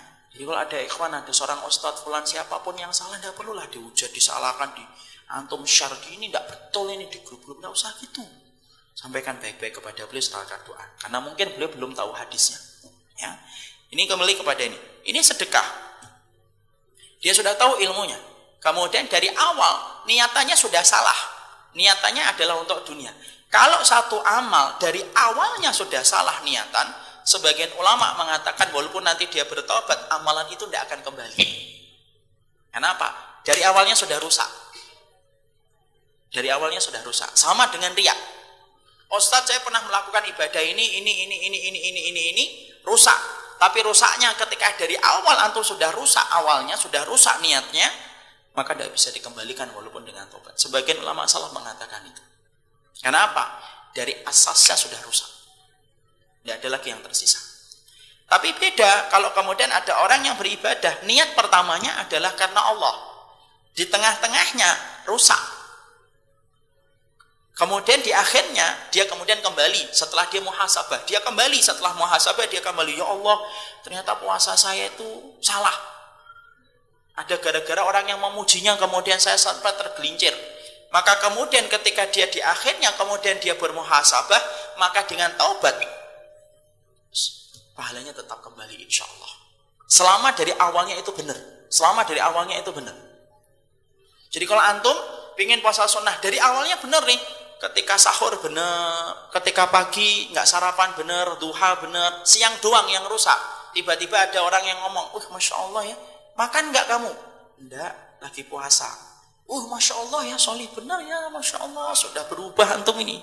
Masya Allah ya, cikotnya ditarik-tarik. Kalau nggak ditanya sedih banget, Masya Allah, itu kok nggak ada yang nanya ya, nggak tahu kalau saya lagi puasa. Di tengah-tengahnya rusak, ikhwan, di tengah-tengahnya rusak. Maka kemudian setelah itu antum menjelang jam 4, jam 3, antum kemudian ingat, ya Allah tadi saya dipuji kayak gitu Allah. Kemudian antum langsung baca Allahumma inni a'udzubika an usyrika bika syai'an a'lamu wa astaghfiruka lima la a'lam. Antum nyesel banget, ya Allah saya tadi tergelincir hati saya, ya Allah. Itu masih bisa balik ketika antum betul-betul bertaubat. Tapi kalau dari awal, saya besok akan ketemuannya fulan, calonnya calon saya ini. Kemudian biar tahu, sengaja saya milihkan hari Kamis supaya dia tahu kebiasaan saya itu puasa Senin Kamis. Datang itu ketemu calon mertuanya, enggak makan Mas, enggak, saya Insya Allah kalau hari Kamis enggak makan gitu. Kalau dari awal sudah rusak, walaupun antum bertobat, dia akan kembali. Kenapa? Asasnya sudah rusak. Jadi disitulah kita paham apa yang pertama. Di antara rayapnya ibadah kita kepada Allah, yaitu adalah niatan yang diniatkan ibadah kita hanya untuk dunia. Ayo kita balik. Makanya Masya Allah, hal ini berat Ustaz, betul. Tapi beruntungnya apa? Kita paham ini. Inilah indahnya kalau kita sudah mereguk kenikmatan pemahaman Nabi dan para sahabat. Akhirnya kita paham, kita merevisi. Ya Allah, anak kita jangan sampai terulang. Kita saatnya nanti di tengah malam kemudian kita berdoa, ya Allah apa yang rusak dari ibadah kita ketika pernah saya niatkan untuk dunia. Ya Allah saya mohon maaf, ya Allah saya belum ngerti ilmunya, belum paham pemahamannya. Kembalikan sama Allah. Dan itulah indahnya ilmu. Tidak ada kata terlambat untuk mengetahuinya. Dan kita akhirnya paham, sampaikan itu ke anak kita supaya tidak menjadi kesalahan dua kali, hanya disebabkan karena hati. Jadi jangan dikira loh, kejahatan yang menyebabkan dosa itu kejahatan kelamin dan kejahatan tangan.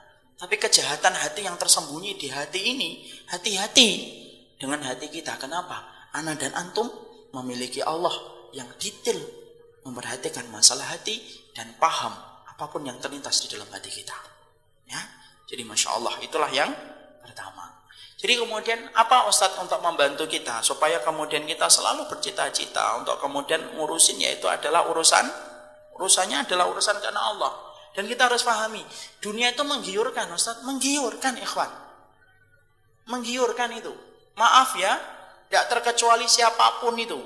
Menggiurkan betul. Bukan berarti anak dan antum dilarang untuk kemudian memiliki dunia, enggak kok. Tapi yang menjadi masalah adalah ketika sampai salah di dalam menempatkan apa yang kita dapatkan ketika kita meniatkan itu. Ustaz, gimana kita nyikapin? Nah, mungkin ada yang bertanya, bagaimana kita nyikapin hadis-hadis yang memang menjanjikan satu ibadah itu dijanjikan dunia? Contohnya, yaitu adalah contohnya haji dan umroh. Haji dan umroh itu salah satu fungsinya apa, ikhwan? Apa fungsinya haji dan umroh? Salah satunya apa? Apa? Memperluas rezeki, ya, yaitu menghapuskan kefakiran. Itu kan jelas itu istighfar, memperbanyak rezeki. Nah, sebelum itu saya harus sampaikan dulu ikhwan. Allah ketika menyebutkan kata atas satu ibadah, Allah itu tidak menyebutkan kata dunia, tapi Allah sebutkan dalam bentuk kata rezeki. Dan kantor kan harus paham kan, dunia dengan rezeki itu beda atau tidak beda? Beda. Kalau kita mendapatkan uang, mendapatkan pakaian, mendapatkan papan, kemudian mendapatkan pangan, itu dunia. Kalau rezeki, enggak. Rezeki itu apapun. Antum dilapangkan urusannya setelah antum banyak istighfar, itu rezeki. Dan Allah itu apa? Menjanjikan setiap ibadah itu bukan dengan dunia, tapi dengan rezeki. Dan rezeki itu tidak kemudian antum melulu terjemahkan itu dengan kata dunia. Salah. Ya. Mana kata rezeki itu tidak selalu dunia? Bukankah Allah mengatakan wa fis sama'i rizqukum wa ma tu'adun? Di atas langit ada rezeki dan apa yang dijanjikan untuk kalian. Apa itu artinya rezeki? Air hujan. Karena rezeki itu tidak selalu kemudian dengan kata dunia. Jadi kita harus paham, kalau ada ibadah, di situ mengatakan ada balasan rezeki. Antum harus paham, bedakan antara dunia dengan rezeki karena sesungguhnya itu berbeda. Allah mencela dunia, tapi Allah tidak pernah mencela rezeki. Saya ingatkan, Allah mencela dunia, tapi Allah tidak pernah mencela rezeki. Ya, bahkan sampai kemudian orang yang dimasukkan oleh Allah ke dalam neraka, Allah masih sebutkan itu kehinaan dunia untuk mereka. Di dalam surat Al-Ahqaf itu sampai Allah kemudian mengatakan kepada mereka, ya. Mana itu kemudian dunia yang dulu kalian bangga-banggakan itu? Allah masih mencela dunia. Tapi ingat, Allah tidak pernah mencela rezeki. Sampai orang dimasukkan surga itu bagian dari rezekinya Allah. Buka surat At-Tolak ayat yang ke-11. Kita buka sebentar.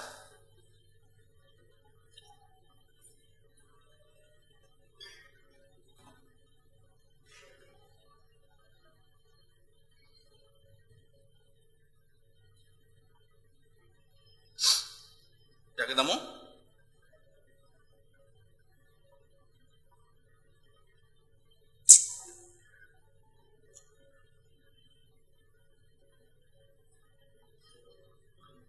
Ayat yang ke-11.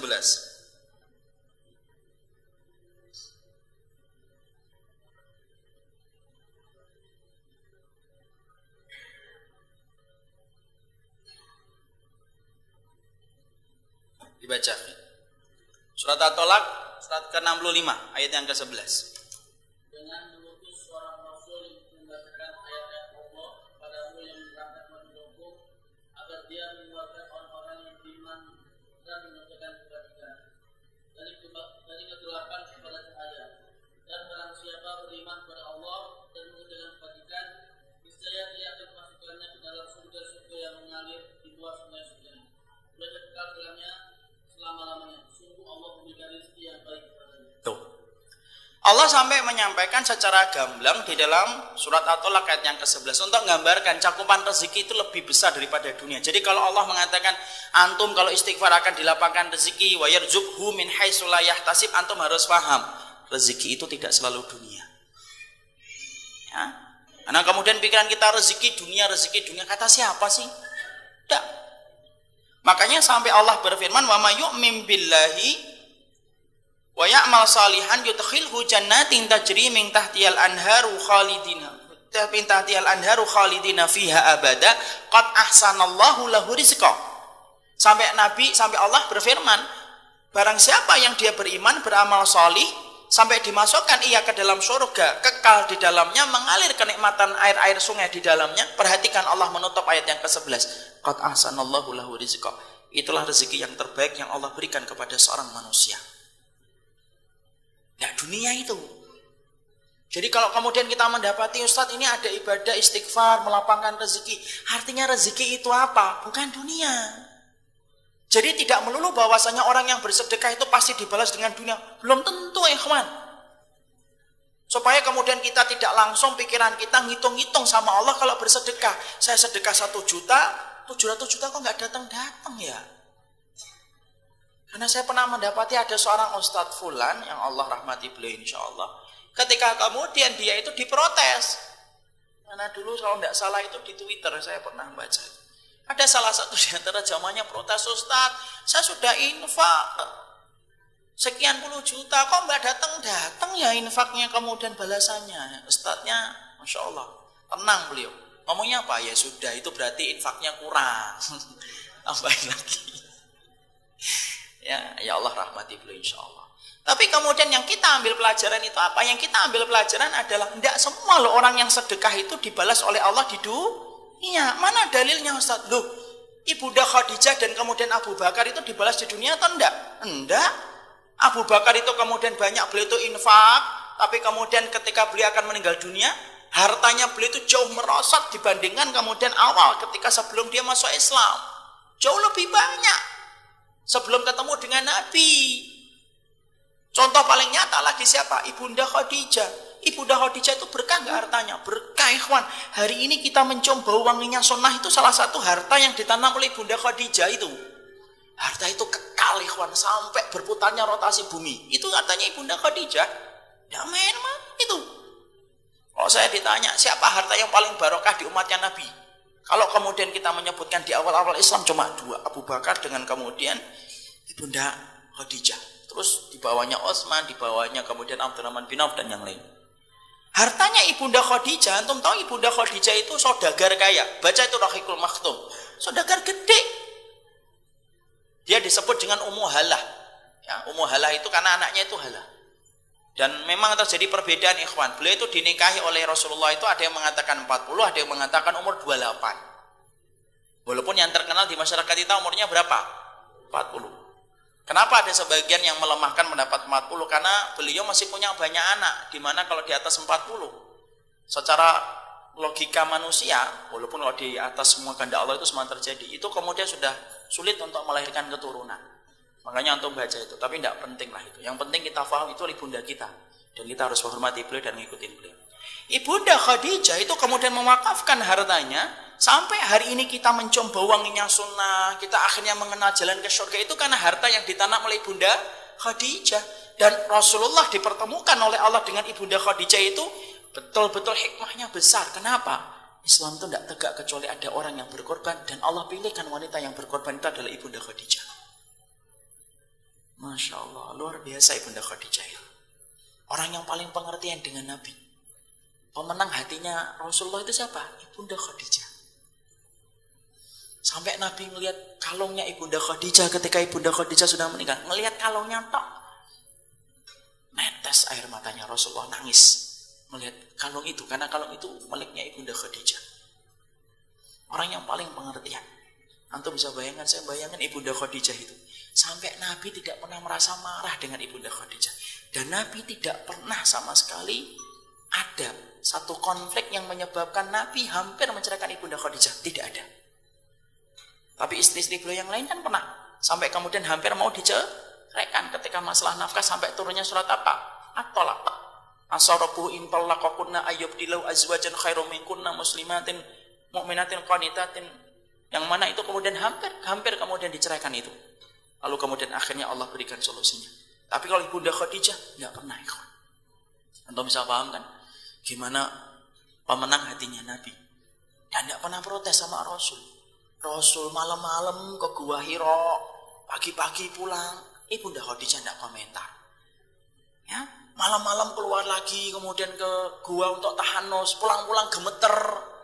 Ibunda Khadijah itu ngomongnya juga bagus. Sini, aku selimutin. Coba kalau kemudian wanita tidak solihah, tuh kan, malam-malam ke gua, pulang-pulang gemeter kan? Makanya di rumah aja ngapain atas. Itu Ibunda Khadijah. Saya itu Masya Allah senang banget baca sirahnya Ibunda Khadijah. Tapi Masya Allah, memang riwayat tentang Ibunda Khadijah tidak sebanyak istri-istri yang lainnya. Tapi Masya Allah, setiap istri itu harusnya membaca sirahnya Ibunda Khadijah. Pemenang hatinya Rasulullah SAW. Dan beliau itu kemudian menanamkan hartanya di dalam dakwah. Jadi Islam itu tegak hari ini dengan izinnya Allah dan takdirnya Allah. Salah satunya karena keberkahan harta yang ditaruh oleh Ibunda Khadijah. Sampai kemudian kita mencium indahnya sunnah, wanginya sunnah, itu karena Ibunda Khadijah. Dan itu terus berjalan sampai rotasi bumi ini berputar. Makanya tidak main-main kan rumahnya Ibunda Khadijah, sampai disebutkan dalam satu riwayat, rumahnya Ibunda Khadijah itu hening, sepi. Kok sampai disebutkan kata sifat itu, kenapa Ustadz? Dalam riwayat disebutkan dalam syarahnya, untuk menggantikan segala kegaduhan yang dirasakan Ibunda Khadijah ketika rumahnya selalu tidak pernah tertutup pintunya untuk menyambut para sahabat yang belajar Islam. Padahal antum tahu kan, siapa yang paling sensitif sama rumah? Istri atau suami? Tuh kan, untuk ngomongnya pelan-pelan, jujur lah. Yang suka naruh penik-penik, istri atau suami? Istri. Istri itu ratu ikhwan di dalam rumah, kata Imam Ahmad bin Hanbal. Jangan diganggu itu singgasananya. Jadi kalau kemudian antum dapetin ini marah-marah, sudahlah, itu memang miliknya dia itu. Ya, perempuan itu memang bengkok, tapi bengkoknya itu yang menjadikan indah. Karena kemudian apa? Korden itu kalau tidak ada bengkoknya tidak indah. Ya. Jadi kita harus paham. Jadi Ibunda Khadijah, Insya Allah luar biasa itu. Makanya kemudian apakah Ibunda Khadijah hartanya balik? Enggak ikhwan. Sampai beliau itu meninggal dunia, maka hartanya itu turun drastis dibandingkan ketika sebelum nikah dengan Rasulullah. Di situ menggambarkan kepada kita itu apa? Masya Allah, yang dinamakan dengan sedekahmu itu tidak selalu dibalas oleh Allah di dunia. Supaya kita paham, memang ibadah itu memang niatan untuk akhirat.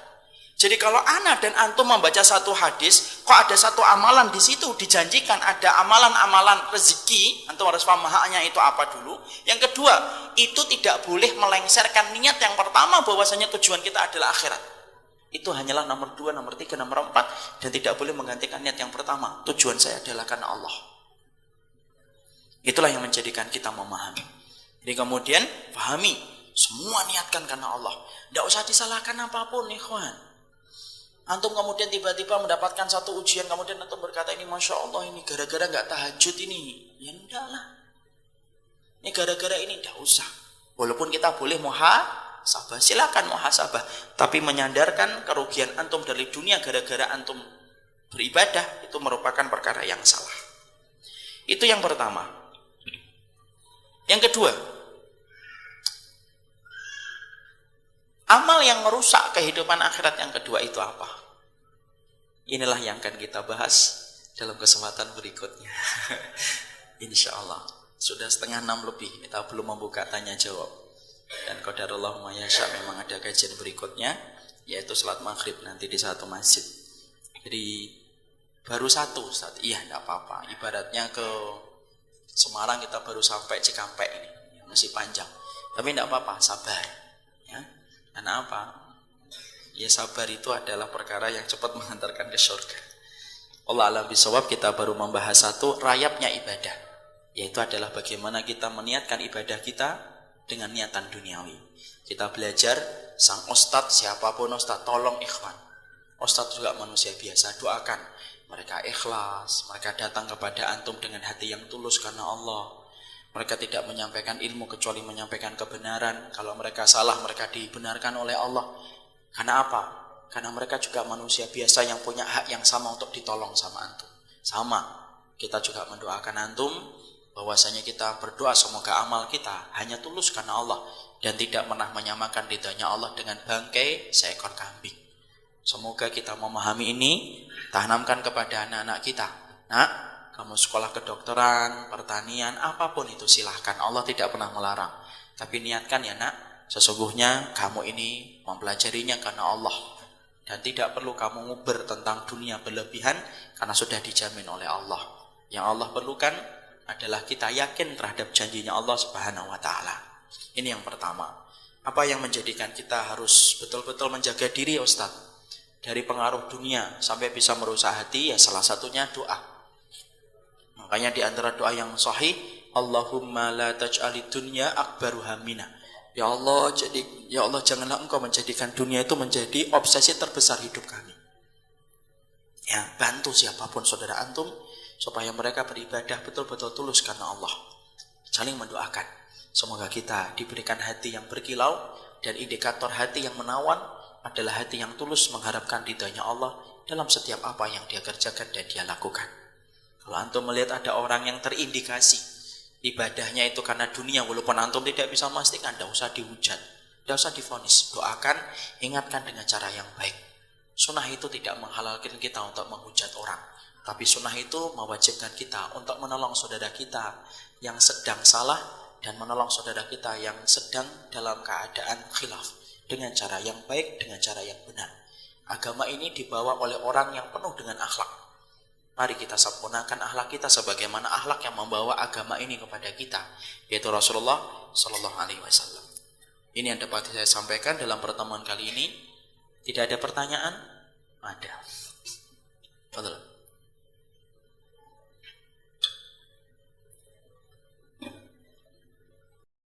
Minta dunia boleh atau tidak boleh? Boleh atau tidak? Berdoa minta dunia boleh. Yang tidak boleh beramal meniatkan dunia. Kalau minta dunia boleh atau tidak boleh? Sampai kemudian garam yang tumpah saja kita minta gantinya sama Allah. Hatta syash'ana alihi ida inqata, dalam satu riwayat, sampai tali sandal kamu yang putus, kalau bisa minta gantinya kepada Allah. Minta kepada Allah. Yang tidak boleh itu apa? Ketika kita niatkan ibadah, sholat kita, puasa kita, thalabul ilmi kita, jihad kita, karena dunia itu yang tidak boleh. Tapi kalau berdoa, mintalah kepada Allah apapun yang kita butuhkan selaku makhluk dan hambanya, supaya kita mampu mendapatkan keberkahan dalam hidup. Jadi minta dunia boleh, Ya, di antara minta dunia itu kalau paling baik adalah minta rezeki. Jangan minta dunia. Makanya salah satu doa yang dilazimkan oleh Nabi itu apa? Allahumma inni as'aluka ilman nafi'an wa rizqan thayyiban wa amalan mutaqabbalan. Dan rezeki itu banyak, ikhwan. Antum sabar, qanaah itu rezeki. Saya akan ceritakan kisah yang sering membuat saya salut. Ada seorang ikhwan jualan buku. Kayak antum ada mungkin di antara antum jualan buku. Yang mana anaknya 4 tinggal di Bekasi. Saya tanya sama beliau, antum berapa penghasilannya, akhi?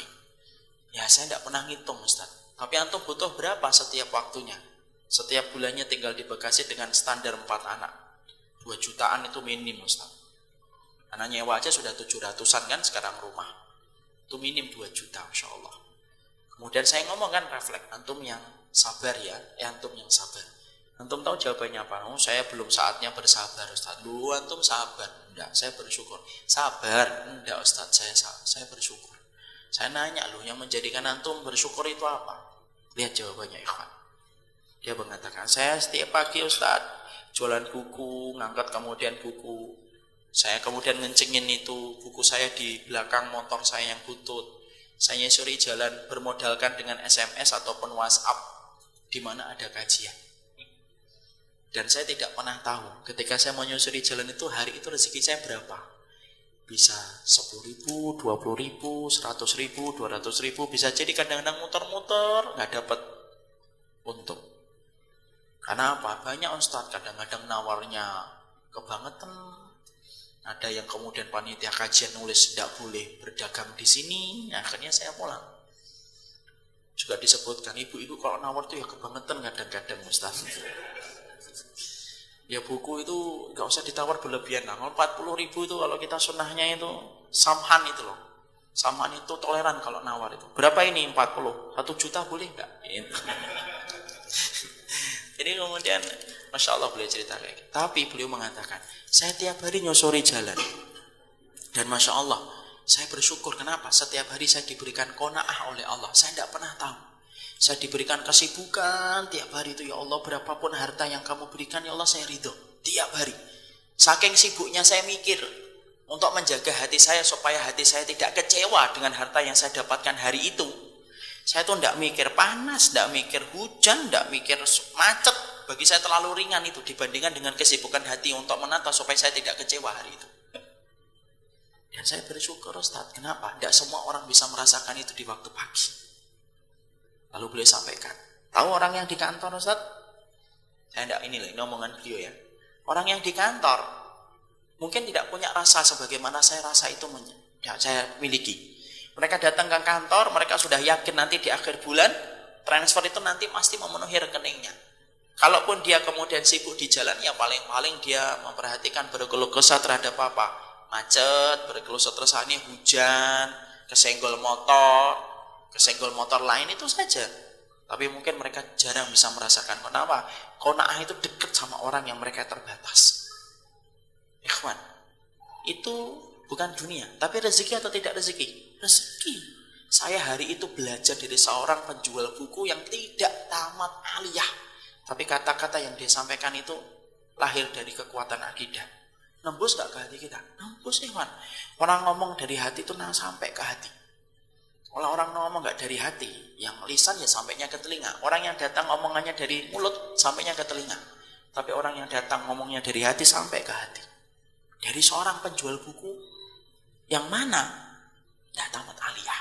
Tapi katakannya saat itu mengajarkan akidah. Allah itu rozak dan kita qanaah kepadanya. Itu rezeki. Orang-orang Syam yang di Turki, ikhwan, atau di dalam, makanya tiap hari zaitun, ikhwan. Tapi apakah mereka tidak mendapatkan dunia? Mungkin nggak dapat dunia. Kemah-kemah, ikhwan, sepanjang jalan itu kemah. Antum bisa bayangkan, cuaca di sana itu sekarang -2. -2. Di kemah, tidak ada MCK, lantainya lantai tanah. Kemudian tidak bisa nyalakan tungku atau menghangatkan badan, padahal -2. Tendanya tenda-tenda sederhana yang dibalut, yang dijahit itu dengan tangan mereka.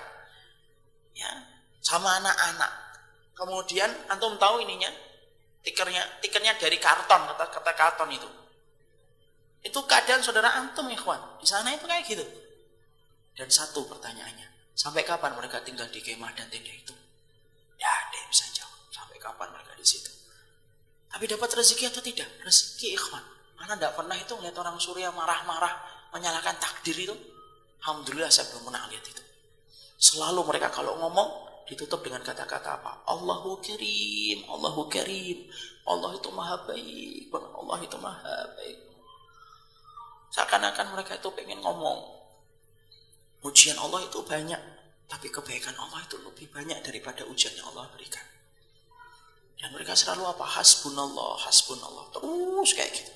Padahal kehilangan rumah, kehilangan semuanya itu. Aleppo itu sekarang sudah jatuh. Tuh, tidak ada yang tersisa. Dari muslimin Ahlus Sunnah sudah tidak ada. Tapi Masya Allah sabar banget itu. Itu dunia atau rezeki? Rezeki. Sabar itu rezeki. Makanya Masya Allah minta rezeki, jangan minta dunia. Makanya Nabi mengatakan apa? Allahumma inni as'aluka ilman nafi'an wa rizqan thayyiban. Nabi tidak mengatakan wa dunya thayyiban. Nabi mengatakan wa rizqan thayyiban. Nabi tidak mengatakan wa amwalan thayyiban. Tidak, wa rizqan thayyiban. Rezeki itu cakupannya lebih dahsyat daripada dunia. Barakallahu fikum. Yang terakhir, Ustaz, anak seorang janda, anak satu, umur 3 tahun laki-laki. Anak sudah mendaftarkan anak-anak untuk masuk ke kelompok bermain sekolah sunnah di Rawamangun. Qadarullah orang tua anak tidak menyetujui keinginan anak karena alasan jauh. Tidak ada yang bisa menunggu waktu belajarnya. Sudah anak kasih jawaban. Lalu alasan lain karena biaya terlalu mahal. Mereka khawatir anak tidak kuat membiayai sekolahnya. Akhirnya orang tua membujuk untuk disekolahkan di PAUD ngaji di TK dekat rumah saja. Tapi anak khawatir jika disekolahkan di sana tidak sesuai dengan ajaran Rasul. Contoh dalam masalah sholat dan yang bagaimana anak menyikapinya. Buktikan kepada orang tua bahwasanya kita mampu untuk menyekolahkan di tempat yang jauh dengan jaminan akhirat yang lebih bagus. Sembari kemudian kita sampaikan dengan cara yang baik, iringi dengan doa, pilih waktu yang mustajab untuk mendoakan orang tua kita. Karena apa? Doa itu merubah yang mustahil menjadi mustajab. Kalau ternyata dalam perjalanan waktu tetap orang tua kita menolak dan menolak, kita sampaikan, sudah Bu, ini adalah hak saya, kewajiban saya, insya Allah saya akan berusaha dan ibu akan mendapatkan manfaatnya. Manfaatnya bukan hari ini, mungkin 2 tahun, 3 tahun lagi. Berikan buktinya. Anak yakin insya Allah orang tua melarang ini hanya karena tidak ingin anaknya itu kerepotan ketika menyekolahkan cucunya terlalu jauh. Ini rasa cinta. Jangan suudzon kepada orang tua, berikan udzur. Karena mungkin dia belum memahami sunnah sebagaimana kita memahaminya, menjadi jalan kita menuju surganya Allah Subhanahu wa taala. Barakallahu fikum, ini yang dapat saya sampaikan. Semoga Allah memberkahi atas apa yang kita pelajari.